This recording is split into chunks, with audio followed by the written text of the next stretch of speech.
आइए बच्चों, ईंट मनके और अस्थियां पाठ के बारे में आगे जानते हैं। तो सबसे पहले हम जानने की कोशिश करेंगे आज कि हड़प्पा सभ्यता की खोज कैसे हुई। हजारों साल बाद लोगों को कैसे पता चला कि ऐसी कोई सभ्यता भी थी। तो जब सभ्यता ख़त्म हो गई उसके बाद वहाँ पर मिट्टी की परतें जमती चली गईं और नीचे कहीं जाके सभ्यता दब गई और फिर ऊपर उसके जो परतें जम गईं उसके ऊपर अन्य लोग रहने लग गए। उसके बाद फिर वहाँ पर बस्तियाँ बसने लग गईं। और लेकिन कभी कभी क्या हुआ, जैसे बाढ़ का कटाव मतलब बाढ़ की वजह से कटाव हो गया, कहीं से मिट्टी हट गई या कहीं पे खेत की जुताई के समय पे कुछ वहाँ पर अपरिचित वस्तु निकल आई, यानी कि कुछ निकल आया कि कहीं से ईंटें निकलनी शुरू हो गई या वहाँ पे कोई औजार निकल आया या वहाँ पर कुछ घड़ा जैसा कुछ निकल आया जिसके अंदर कोई चीज़ मिली रखी हुई। तो इस तरह की जो अजनबी चीज़ें मिलने लगी तो लोगों को लगा कि यहाँ पर कुछ होगा और उसी समय फिर धीरे धीरे करके पुरातत्व विभाग ने खुदाइयाँ करनी शुरू की और यहाँ के बारे में जानकारियाँ हासिल की और उसके बाद सभी चीज़ों को मिलाकर एक इतिहास तैयार हुआ। कनिंघम जो थे वो भारतीय पुरातत्व सर्वेक्षण विभाग के पहले डायरेक्टर जनरल थे और इन्हें इसका जनक भी कहा जाता है क्योंकि इन्होंने ही इसे बनाने में महत्वपूर्ण भूमिका अदा की थी। तो 19वीं सदी के मध्य में, यानी कि जब आज से लगभग 150 साल पहले की बात है ये, तब पुरातात्विक उत्खनन शुरू किए गए थे यहाँ पर क्योंकि जब उस समय अंग्रेज सरकार थी इसलिए कनिंघम भी उसी सरकार के मतलब एक कार्यकर्ता थे, अधिकारी थे। खोजों के मार्गदर्शन के लिए लिखित स्रोतों का प्रयोग पसंद करते थे ये, यानी कि जो कनिंघम थे उन्हें लगता था कि जो चीज़ें लिखी हुई हमें मिल रही हैं हम उससे ही इतिहास जान पाएंगे। लेकिन क्योंकि ये वाला जो समय था उस समय तक जो कुछ वो लिखते थे उसे हम पढ़ नहीं पाए तो उसके बारे में कुछ नहीं पता। हालांकि कनिंघम को उतनी ज़्यादा जानकारी नहीं हो पाई थी। तो जो कनिंघम थे उन्हें 600 ईस्वी से 400 ईस्वी पूर्व तक के बाद के ही बारे में पता था और इसी में उन्हें इंटरेस्ट था। उन्हें पता ही नहीं था कि इससे पहले भी कोई सभ्यता यहाँ पर रही होगी। इसलिए जब वहाँ पर मोहर मिली और इन्हें दी गई तो उन्होंने, यानी कि कनिंघम ने, उस मोहर को इसी काल से जोड़ने की कोशिश की। जबकि मैंने आपको बताया था कि ये हड़प्पा सभ्यता जो थी वो 2600 ईस्वी साल पुरानी थी, यानी कि इससे 2000 साल और पुरानी। लेकिन कनिंघम को ये बिल्कुल भी आइडिया नहीं था कि इतनी पुरानी सभ्यता भी यहाँ पर हो सकती है। उन्हें लगा था कि जो गंगा नदी है उसके किनारे से जो सभ्यता बसनी शुरू हुई है वही इतिहास है। तो 400 से 700 ईस्वी के बीच की जानकारी के लिए कनिंघम ने चीनी बौद्ध तीर्थयात्रियों द्वारा छोड़े गए वृत्तांतों का प्रयोग किया। अब क्योंकि ये जिस काल के बारे में जानते थे 400 ईस्वी से 700 ईस्वी, इसके लिए लिखी हुई चीज़ें भी मिल गई तो उसकी जानकारी हासिल थी। क्योंकि जो चीनी और बौद्ध लोग यहाँ पर आए थे, यात्राओं पे आए थे, यहाँ पर शिक्षा ग्रहण करने आए थे, उन्होंने जो कुछ भी यहाँ के बारे में लिखा था अपने वृत्तांतों में, उससे इन्हें जो जानकारी हासिल हुई थी वो उसी के बारे में जानते थे और उसी के साथ जोड़ के इसको देख रहे थे। इन्हें नहीं पता था कि ये सभ्यता दूसरी है और बहुत पुरानी है उससे। अभिलेखों का संग्रहण किया इन्होंने, प्रलेखन तथा अनुवाद किया, लेकिन ये बाद के समय की बात है। हड़प्पा के बारे में इनको कोई जानकारी नहीं थी। चीनी यात्री हड़प्पा सभ्यता के बाद आए थे, बल्कि कई हजार साल बाद आए थे, तो इन्हें नहीं पता था हड़प्पा सभ्यता के बारे में कुछ भी। तो चीनी यात्रियों ने उसके बारे में कुछ भी नहीं लिखा, इसीलिए कनिंघम को भी कुछ नहीं मालूम था इसके बारे में, क्योंकि वो जो भी लिखित अभिलेख मिले थे या कोई किताबें वगैरह से जो जानकारी मिली वो उसी पर निर्भर करते थे। कनिंघम को हड़प्पा सभ्यता के बारे में कोई जानकारी नहीं थी। जब हड़प्पा की मोहर उन्हें मिली तो उन्होंने उसे उस काल खंड का समझ लिया जिसकी उन्हें जानकारी थी, यानी कि जिसके बारे में वो जानते थे 600-700 ईस्वी बाद वाली बातें, वो उसी के साथ उसको जोड़कर देख रहे थे। उन्हें लगा भारतीय इतिहास का प्रारंभ गंगा घाटी में पनपे शहरों के साथ ही हुआ था, अतः वे हड़प्पा को समझने में चूक गए। यानी कि ये जो है हड़प्पा को समझने में चूक गए। इस पर एक प्रश्न भी बनता है कि कनिंघम का भ्रम क्या था, या फिर हड़प्पा को समझने में कनिंघम क्यों चूक गए। तो आप बता सकते हैं कि वो किस तरह से चूक गए। एक नवीन प्राचीन सभ्यता 20वीं शताब्दी में, यानी कि आपने पढ़ा है कि 1921 में दयाराम साहनी ने इसकी खोज की। राखाल दास बनर्जी ने अगले ही साल मोहनजोदड़ो की खोज की और वहाँ से मोहरें प्राप्त की। 1924 में पुरातात्विक विभाग के डायरेक्टर जनरल जॉन मार्शल ने विश्व के सामने सिंधु घाटी में एक नवीन सभ्यता की खोज की घोषणा की। अब आप कहेंगे ये तो प्राचीन है। देखिए वो थी तो बहुत प्राचीन, लेकिन उनके लिए तो नई थी ना। कोई भी ऐसी चीज़ जो आपने कभी ना देखी हो और चाहे वो सालों पुरानी हो, लेकिन आपके लिए वो नई है। तो इसी तरह से जब ये सभ्यता के बारे में जानकारी हासिल हुई तो ये समाज के लिए, दुनिया के लिए, पूरे विश्व के लिए एक नई सभ्यता थी। एस.एन. राव ने अपनी पुस्तक the story of Indian archaeology में लिखा है, मार्शल ने भारत को जहाँ पाया उससे 3000 वर्ष पीछे छोड़ा। ये भी एक प्रश्न बनता है। मैंने आपको जितना भी पढ़ाया आज तक, उसमें से सैकड़ों प्रश्न बन सकते हैं। तो आप अगर ध्यान से पढ़ेंगे तो ऐसा बिल्कुल नहीं होगा कि आप किसी भी प्रश्न का उत्तर ना दे पाएँ। हर प्रश्न का उत्तर आपको इन तीनों वीडियोस में मिल जाएगा जो पहले चैप्टर से रिलेटेड होंगे। तो इन्होंने कहा कि मार्शल ने भारत को जहाँ पाया उससे 3000 वर्ष पीछे छोड़ा। यानी कि देखिए, जब इन्होंने इसको संभाला या यहाँ पर देखा तो 21वीं सदी चल रही थी, लेकिन इन्होंने उससे भी, यानी कि जो जानकारियाँ हासिल थी, चाहे वो पहली शताब्दी की रही हो, है ना, या सहस्त्राब्दी की रही हो, उससे भी 3000 साल पहले की जानकारियाँ उन्होंने हासिल की। इसलिए यहाँ पर एस.एन. राव ने कहा था अपनी पुस्तक में कि इन्होंने उससे भी 3000 वर्ष पीछे छोड़ा। जॉन मार्शल का कार्यकाल परिवर्तन का काल था। जो जॉन मार्शल ने जब काम संभाला तो उसी समय इतने सारे चेंजेस आए, इसलिए इसको बहुत सारी नई जानकारियां मालूम हुई, इसलिए इसे परिवर्तन का काल कहा गया। वे पहले पेशेवर पुरातत्वविद थे, यानी कि जो पहले कनिंघम थे, कनिंघम कोई पेशेवर पुरातत्वविद नहीं थे। उन्हें ये जो हम जॉन मार्शल की बात कर रहे हैं, तो इन्हें पहले से ही यूनान के बारे में और क्रीट के बारे में जानकारी थी, वहाँ का एक्सपीरियंस था इनके साथ में। कनिंघम की तरह उन्हें भी आकर्षक खोजों में दिलचस्पी थी, यानी कि कनिंघम भी चाहते थे कि नई नई बातें पता चलें, इसी तरह जॉन मार्शल को भी इनमें खोजों में दिलचस्पी थी। पर उनमें दैनिक जीवन की पद्धतियों को जानने की भी उत्सुकता थी, लेकिन ये चाहते थे कि जो उनके दैनिक जीवन में क्या होता था वो सारी बातें भी जानने के लिए इच्छुक थे। नई तकनीकें तथा प्रश्न। 1944 ईस्वी में आर.एम. व्हीलर भारतीय पुरातत्व सर्वेक्षण विभाग के डायरेक्टर जनरल बने। अब होता यह है कि जो ज़मीन होती है उस पर परतें एक जैसी नहीं जमती हैं। अब यहाँ पर जो जानकारियाँ जॉन मार्शल ने एकत्रित की, उनसे कहीं ज़्यादा जानकारियाँ इनके समय में एकत्र की गईं, क्योंकि इन्होंने जो तकनीक अपनाई वो पहले से बेहतर थी।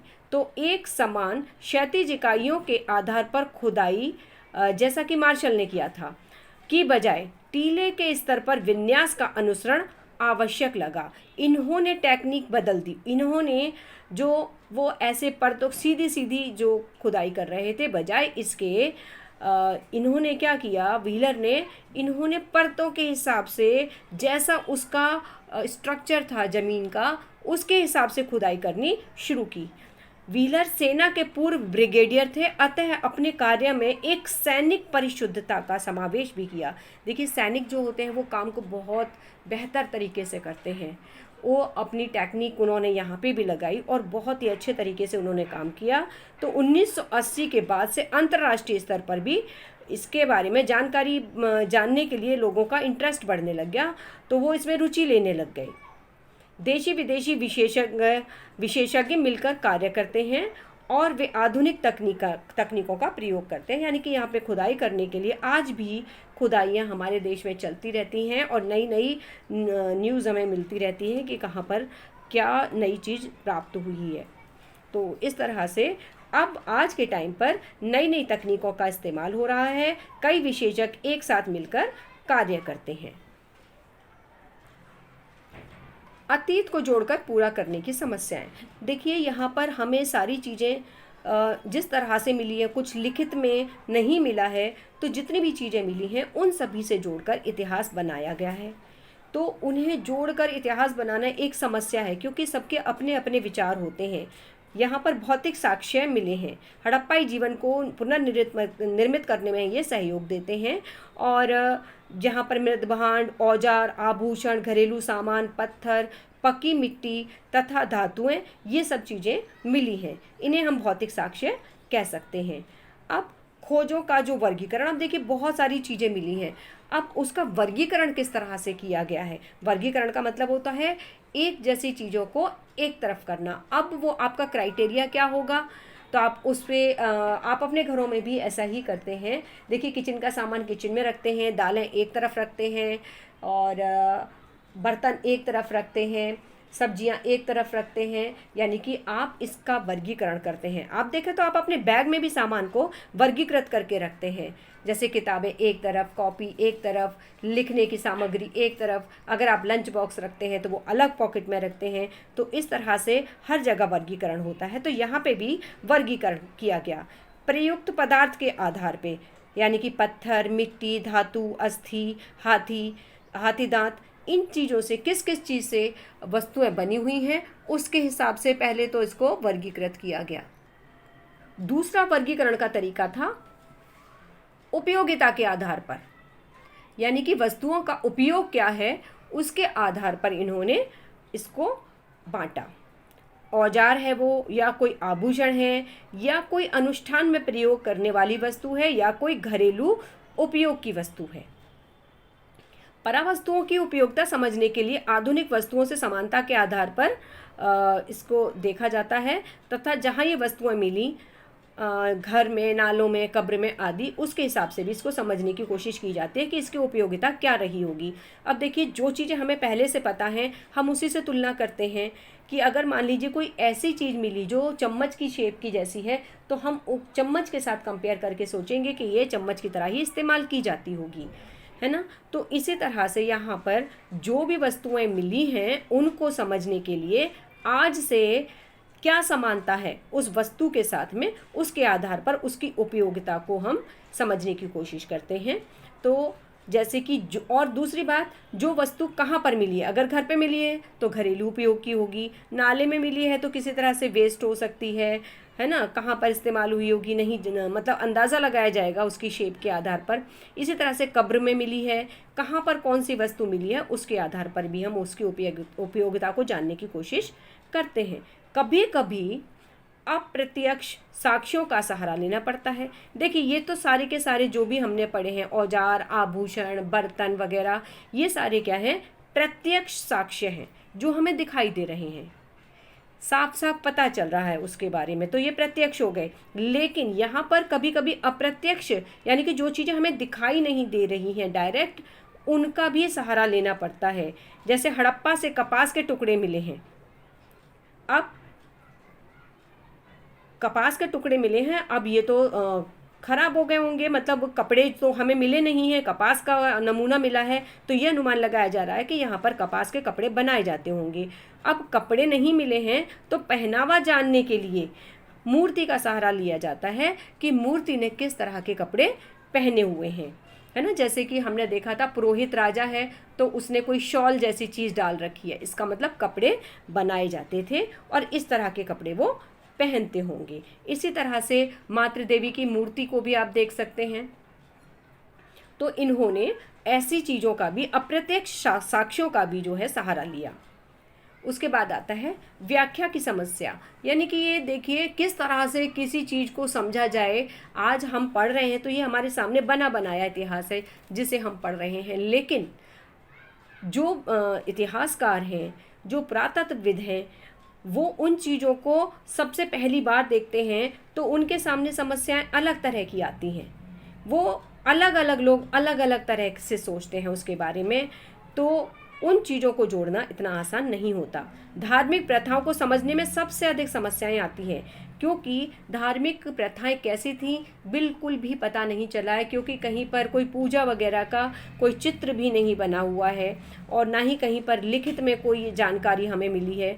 तो जो भी अपरिचित वस्तु होती उसे धार्मिक महत्व की मान लेते। यानी कि देखिए, जो भी वस्तु समझ में नहीं आ रही है कि ये घरेलू है, आभूषण है, या फिर ये वस्तु कोई औजार है, अगर वो कुछ भी समझ में नहीं आ रहा तो ऐसा मान लिया जाता था कि वो धार्मिक प्रथा से संबंधित होगी, यानी कि वो धर्म से संबंधित है। जैसे कि आभूषणों से लदी मूर्ति को मातृ देवी की संज्ञा दे दी गई, यानी कि एक मूर्ति मिली जिसमें बहुत सारे गहने पहने हुए हैं, तो उसे कह दिया कि मातृ देवी है।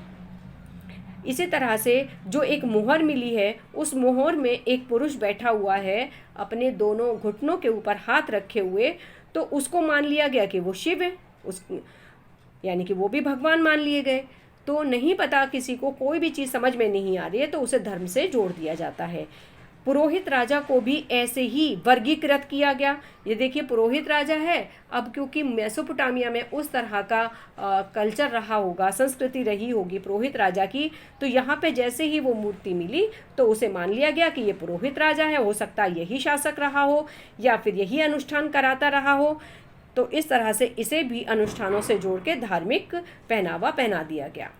अब आता है विशाल स्नानागार। अब विशाल स्नानागार किस लिए इस्तेमाल होता होगा, कुछ समझ नहीं आया तो कह दिया कि ये भी कोई अनुष्ठान के लिए इस्तेमाल किया जाता होगा, यानी कि जब भी कोई पूजा पाठ किए जाते होंगे उनके लिए इनका इस्तेमाल किया जाता होगा। वेदियाँ भी इसी तरह से धर्म से जोड़ दी गई कि हवन वगैरह किए जाते होंगे तो इनका इस्तेमाल किया जाता होगा।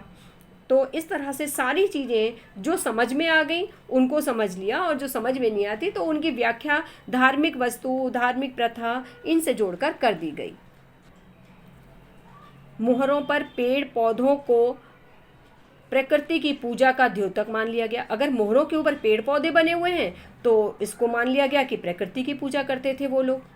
मोहर पर एक सींग वाला जानवर जिसे एक श्रृंगी कहा गया, तो उसको भी मान लिया गया कि वो भी जो है वो पूजा पाठ से संबंधित है। पत्थर की शंक्वाकार वस्तुओं को, यानी कि शंक्वाकार का मतलब होता है जो ऊपर से थोड़ी पतली और नीचे से थोड़ी चौड़ी हो, ये शंक्वाकार है। तो इस तरह की जो रचनाएं मिली उनको कह दिया गया ये लिंग का रूप है। या आप जानते ही हैं, शिव जी को लिंग के रूप में भी पूजा जाता है, तो उन पत्थर के शंक्वाकार वस्तुओं को भी ऐसा मान लिया गया कि वो शिवलिंग की तरह है, यानी कि शिव की पूजा की जाती थी उस समय।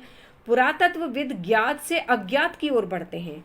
देखिए, हम भी कहीं जाते हैं, कोई चीज़ हमें मिलती है जिसके बारे में हमें कोई जानकारी नहीं है, तो जिस चीज़ को हम जानते हैं और जिसके साथ वो मैच करती है हम उसी के साथ तुलना कर कर आगे बढ़ते हैं। इसी तरह से पुरातत्वविद जो हैं वो भी ऐसा ही करते हैं।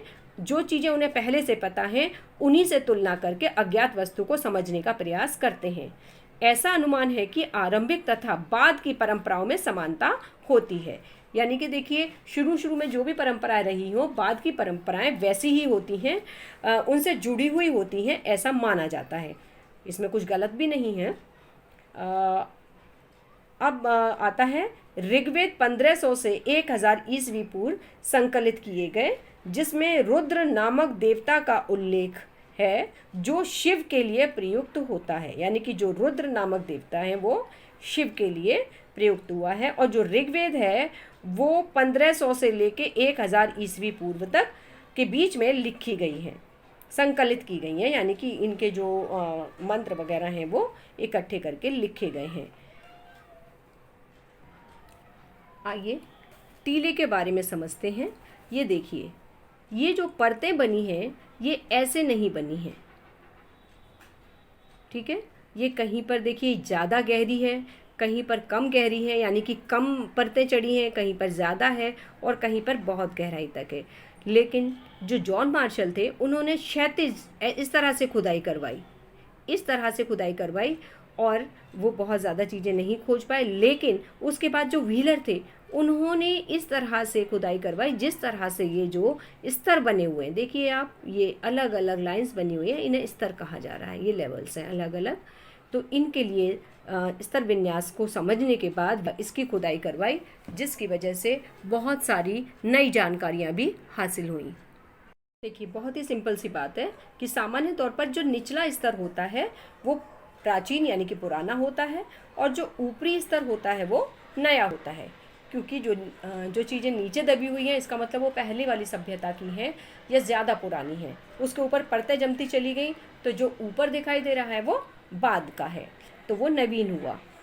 तो इस तरह से जो स्तरों के अध्ययन को स्तर क्रम विज्ञान कहा जाता है। कभी कभी ऐसे प्रश्न आ जाते हैं 1 नंबर के। पुरातत्वविद, आप समझ गए होंगे, जो पुरानी चीज़ों के बारे में जो विद्वान होते हैं उन्हें पुरातत्वविद कहते हैं। और जो पुरा वनस्पतिज्ञ होते हैं, यानी कि पुरानी वनस्पति के बारे में जो जानकारी देते हैं, वो पुरा वनस्पतिज्ञ होते हैं। यानी कि जैसे कि कहा गया है कि गेहूं के दाने मिले या सफ़ेद चने मिले, तो ये इन्होंने बताया होगा उसके बारे में पूरी जानकारी हासिल करके। इसी तरह से जो जीव जंतुओं की हड्डियां मिलती हैं, कितनी पुरानी हैं, वो सारी जो जानकारी है, या ये शंख से बनी हुई वस्तुएं हैं, और ये सब बहुत सारी जो जीव जंतुओं से जुड़ी हुई जो जानकारियाँ होती हैं, वो पुरा प्राणी विज्ञानी या फिर जीव पुरातत्वविद कहलाते हैं। कभी कभी ऐसे प्रश्न आ जाते हैं कि जीव पुरातत्वविद कौन होते हैं, तो आप ऐसे प्रश्नों के उत्तर भी दे सकेंगे। चलिए, 1-2 टॉपिक और रह गया। शमन, वे महिलाएं और पुरुष जो जादुई इलाज करने की शक्ति होने और साथ ही दूसरी दुनिया से संपर्क साधने के सामर्थ्य का दावा करते थे। आज भी ओझा या कुछ बाबा लोग होते हैं, वो इस तरह की बातें करते हैं, उसी तरह के ये लोग होते थे और इन्हें शमन कहा जाता था। अब बात आती है मोहरे या लिंग। पत्थरों से बने हुए तराशे हुए कुछ छोटे छोटे शंकु मिले हैं, वो 2 इंच से भी कम हैं, और उनको लिंग माना जाता है।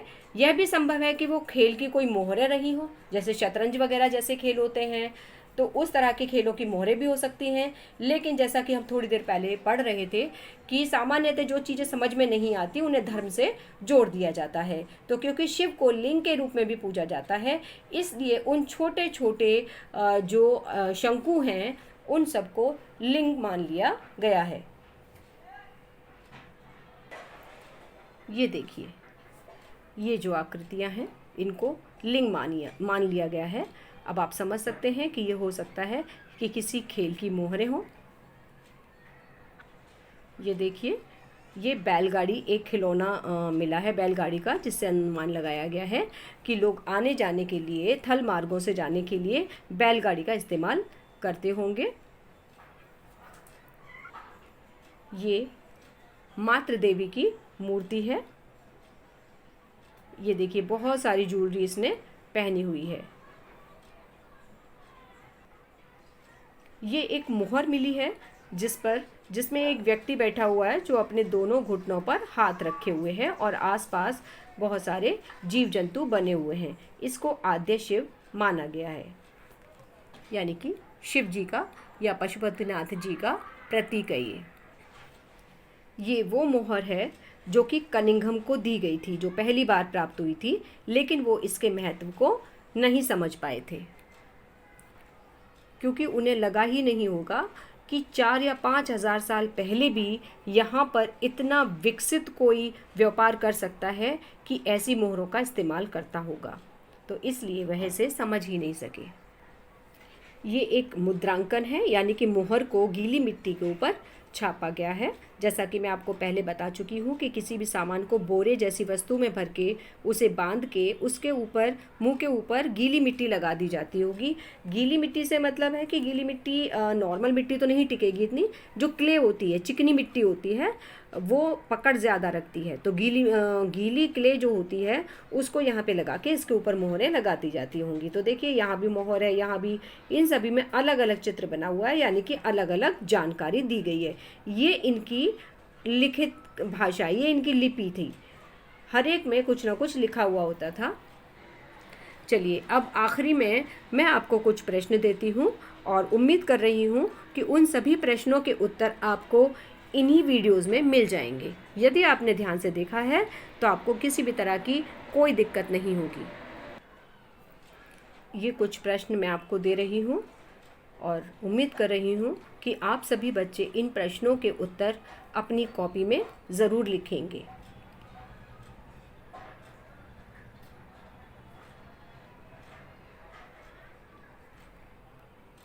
उसी पेज के आगे का हिस्सा है ये, जिसमें जो प्रश्न अधूरा रह गया था वो भी यहाँ पर आ गया है। ये 8 नंबर वाले प्रश्न हैं जो दिए गए हैं, इनके भी उत्तर आपको इसी में मिल जाएंगे। इसी के साथ ही ये पूरा पाठ समाप्त हो गया है। तो आप लोग इसके प्रश्न उत्तर कर लीजिए। अगली वीडियो में अगले पाठ के साथ फिर से मिलेंगे। तब तक के लिए